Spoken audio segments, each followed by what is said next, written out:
Hi. മലയാള സിനിമയിലെ ഓരോ പ്രമുഖരും പുറത്തേക്ക് വന്നുകൊണ്ടിരിക്കുകയാണ്. ഇപ്പൊ നെക്സ്റ്റ് വിക്കറ്റ് സിദ്ദിഖിന്റെയാണ്. സിദ്ദിഖ് അമ്മയുടെ ജനറൽ സെക്രട്ടറി ആണ് നിലവില്. ജനറൽ സെക്രട്ടറിയുടെ അടുത്ത് ആദ്യമായിട്ട് ഹേമ കമ്മിറ്റി റിപ്പോർട്ട് വന്നു കഴിഞ്ഞപ്പോൾ പറഞ്ഞു, ഞങ്ങളിപ്പോൾ തിരക്കിലാണ്, ഞങ്ങൾ കുറച്ച് ദിവസം തിരക്കിലാണ്, ട്രെയിനിങ് ആണ് എന്നൊക്കെ പറഞ്ഞ് മറ്റേ മാറി നിന്ന്. പക്ഷെ അവസാനം വരണ്ട വന്നു കഴിഞ്ഞിട്ട് മാധ്യമങ്ങൾക്ക് മുമ്പിൽ നിന്നുണ്ട്. റിപ്പോർട്ടിനെ പറ്റി വലിയ ആധികാരികത ഒന്നുമില്ല എന്നൊക്കെ സിദ്ദിഖ് പറഞ്ഞു. പക്ഷേ കുറച്ച് നാൾ മുമ്പ് മന്ത്രി സജി ചെറിയാന്റെ നേതൃത്വത്തിലൊക്കെ ഞങ്ങൾ ചർച്ച നടത്തി എന്ന്. ആ ചർച്ച എന്താണ് ചർച്ച? അത് ഞങ്ങളുടെ അഭിപ്രായങ്ങൾ ഞങ്ങൾ പറഞ്ഞു, അവരുടെ കാര്യങ്ങൾ അവർ പറഞ്ഞു. അതിനെ ചില ഫാക്സുകൾ വെച്ചാണ് ഞങ്ങളോട് സംസാരിച്ചത്. എന്താണ് ഫാക്സുകൾ, എന്താണ് സംസാരിച്ചതെന്നൊന്നും അതിനകത്ത് ആ ഒരു പത്രക്കാരൻ ചോദിച്ചില്ല. പക്ഷെ ഇയാൾ പറഞ്ഞില്ല. അമ്മയുടെ കൂടെ നിൽക്കുന്നു, അതായത് ഹേമ കമ്മിറ്റി റിപ്പോർട്ടിനെ കൂടെ നിൽക്കുന്നു, അത് ആ രീതിയിൽ തന്നെ പോകണം എന്നാണ് സിദ്ദിഖ് വളരെ മാന്യമായിട്ട് പത്രക്കാരോടെല്ലാം പ്രതികരിച്ചു.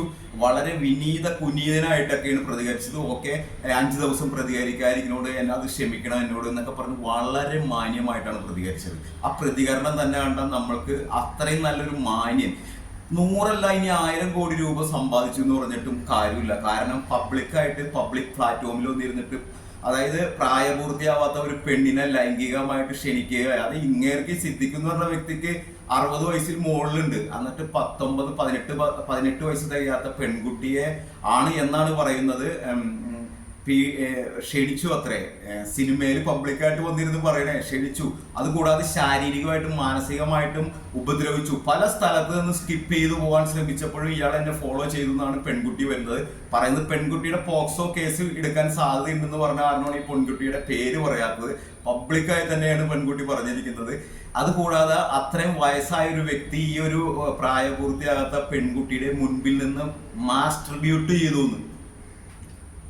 അതായത് ഒരു സമൂഹത്തിലെ ഏറ്റവും ക്വാളിറ്റി കുറഞ്ഞ ആൾക്കാർ ചെയ്യുന്ന ഒരു പ്രവൃത്തിയാണ് അമ്മ എന്ന് പറഞ്ഞ പവിത്രമായ പേരിന്റെ കൂടെയുള്ള സംഘടനയുടെ തലപ്പത്തിരിക്കുന്ന വ്യക്തി സിദ്ദിഖ് ചെയ്തിരിക്കുന്നത്. മാസ്റ്റർബ്യൂട്ട് ചെയ്തു. അതായത് മകളുടെ പ്രായമുള്ള ഒരു പെൺകുട്ടിയുടെ മുന്നിൽ നിന്ന് മാസ്റ്റർബ്യൂട്ട് ചെയ്തെന്ന് ആ പെൺകുട്ടി തന്നെ തുറന്നു പറഞ്ഞപ്പോൾ ഈ അമ്മ എന്ന സംഘടനയുടെ, സിനിമ സംഘടനയുടെ തലപ്പത്തിരിക്കുന്നവരെല്ലാവരും ഈ തലപ്പത്തേക്ക് വരാനുള്ള ക്വാളിറ്റി തന്നെ പീഡനമാണ് എന്ന് വേണം കരുതാൻ. കാരണം ഇതിനെ മുൻപത്തെ ജനറൽ സെക്രട്ടറിയുടെ കാര്യം ആലോചിച്ചാൽ മതി.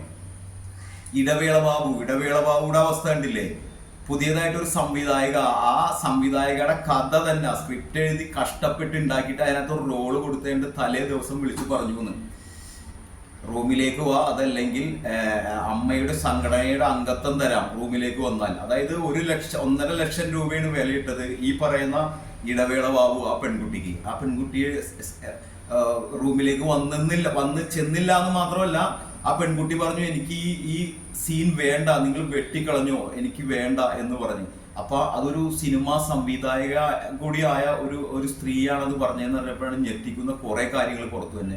ഈ സിനിമ ഇൻഡസ്ട്രിയിൽ തന്നെ എന്തോരം ജനങ്ങൾ, അതായത് താഴെത്തട്ടിൽ തുടങ്ങി മോൾത്തട്ട് വരെ ജോലി ചെയ്യേണ്ട. അപ്പൊ അവരുടെയൊക്കെ അവസ്ഥയൊന്നും ആലോചിച്ച് നോക്കിയേ. സിദ്ദിഖ് എന്ന മലയാളത്തിലെ മര്യാദരാമൻ ചമഞ്ഞു നടന്ന വ്യക്തിയുടെ മുഖം മൂടി പൊളിച്ചടക്കണ കഥയാണ് ഇപ്പോൾ സോഷ്യൽ മീഡിയയിൽ തരംഗമായിക്കൊണ്ടിരിക്കുന്നത്. അതുകൂടാതെ SFIയിൽ 78 മുതൽ SFIയിൽ സജീവ സാന്നിധ്യമായിരുന്ന രഞ്ജിത്ത് കൈയൊക്കെ കെട്ടിയിരുന്ന് പറയണ കേട്ടാൽ അത്രയും നല്ലൊരു മര്യാദ, അതായത് ജീവിത ശൈലി എങ്ങനെയാണെന്ന് മലയാളികളെ പഠിപ്പിക്കുന്ന ഒരു വ്യക്തിയാണ് സംവിധായകൻ രഞ്ജിത്തിനെ കുറിച്ച് ഒരു പെൺകുട്ടി, അതും ഒരു അന്യ സംസ്ഥാനത്തെ പെൺകുട്ടി വന്നിരുന്നിട്ട് മോശമായിട്ടൊക്കെയാണ് സംസാരിച്ചത്. അതും പബ്ലിക്കായിട്ട് തന്നെ, അതും കേസിന്റെ വഴിയെ ഗവൺമെന്റിന് ഇനി രഞ്ജിത്ത് SFIയുടെ അല്ല, ആരുടെ സെക്രട്ടറി ആരുടെ കീഴിൽ വളർന്ന ആളായാലും ശരി കേസ് എടുക്കേണ്ടി വരും. പബ്ലിക്കായിട്ടാണ് ഇത് വന്നിരിക്കുന്നത്. ഇത് ഓരോ വിഗ്രഹങ്ങളോ ഉടഞ്ഞുകൊണ്ടിരിക്കുന്ന ഒരു കാഴ്ചയാണ് മലയാള സിനിമയിൽ കാണാൻ. ഓരോന്നിങ്ങനെ വന്നുകൊണ്ടിരിക്കുന്നുള്ളൂ. അതുപോലെ തന്നെ റിയാസ് ഖാൻ ഒരു പെൺകുട്ടിയെ വിളിച്ചിട്ട്, പെൺകുട്ടിയെ പേര് പറയുന്നില്ല, പെൺകുട്ടിയെ വിളിച്ചിട്ട് ഏത് പൊസിഷനാണ് നിനക്ക് ഇഷ്ടം, ലൈംഗികമായിട്ട് ബന്ധപ്പെടാൻ താല്പര്യമുള്ള ആളാണോ എന്നൊക്കെ വിശേഷം ചോദിക്കില്ല നമ്മൾ. അതേമാതിരിയാണ് ഇവൻ റിയാസ് ഖാൻ എന്നൊക്കെ പറഞ്ഞാൽ എല്ലാവർക്കും അറിയാം. റിയാസ് ഖാൻ ചോദിച്ച ഒരു പെൺകുട്ടിയാണ് ഇപ്പൊ ഇങ്ങനെ പറഞ്ഞിരിക്കുന്നത്. ഒരു പെൺകുട്ടിയോട് ഫോണിൽ ചോദിക്കുന്നതാണ് ഏത് പൊസിഷനാണ് ഇഷ്ടമെന്ന്. അപ്പൊ അതായത് നമ്മുടെ സിദ്ദിഖണ്ണൻ മാസ്റ്റർബ്യൂട്ട് ചെയ്ത് കാണിച്ചു കൊടുത്തു പ്രായപൂർത്തിയാത്ത പെണ്ണിനെ.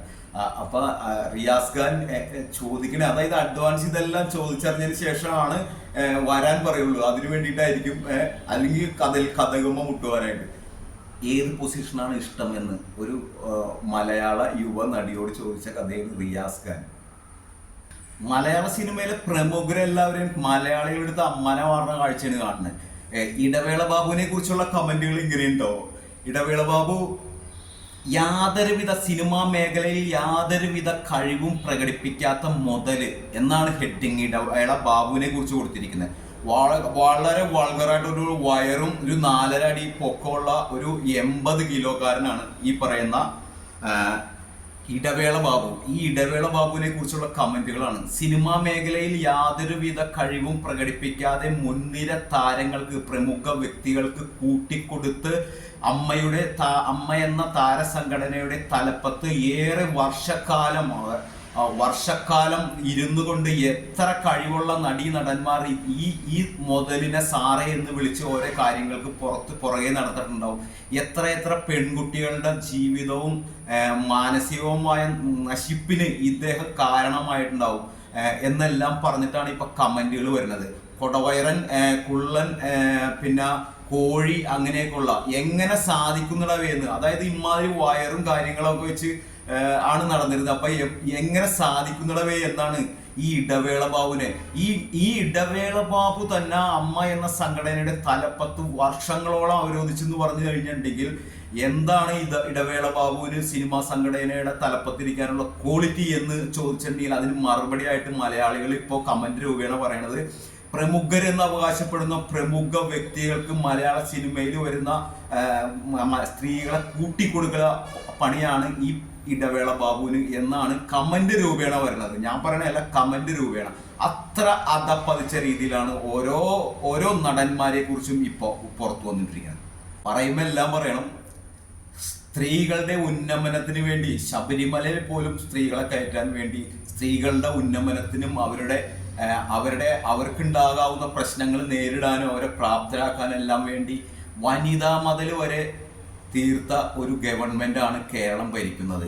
ഹേമ കമ്മിറ്റി റിപ്പോർട്ട് വന്നത് ഈ ഗവൺമെന്റിന്റെ കീഴിലാണ്. ഈ ഗവൺമെന്റ് ഭരിക്കുമ്പോഴാണ് ഈ ഹേമ കമ്മിറ്റി റിപ്പോർട്ട് വന്നത്. എന്നിട്ട് ആ റിപ്പോർട്ടിന്റെ ഇന്നത്തെ അവസ്ഥ എന്താണ്? ഇപ്പോൾ ഹൈക്കോടതി തന്നെ പറയേണ്ട വന്നു ആ റിപ്പോർട്ടുമായിട്ട് വരാൻ. അതല്ലെങ്കിൽ ഈ റിപ്പോർട്ട് ഇന്നും പുറത്തു വരാത്ത ഒരു അവസ്ഥയിലേക്ക് വരും. ജനങ്ങളുടെ നികുതി കൊടുത്ത് ലക്ഷങ്ങൾ മുടക്കി അത് ജനങ്ങൾക്ക് കാണാൻ അവകാശമില്ലേ? ഇത്രയും വർഷം, 2ാം പിണറായി സർക്കാർ 4ാം വർഷത്തിലേക്ക് കിടക്കെ, ഇത്രയും വർഷം എന്തുകൊണ്ട് ഇത് പൂഴ്ത്തി വെച്ചു?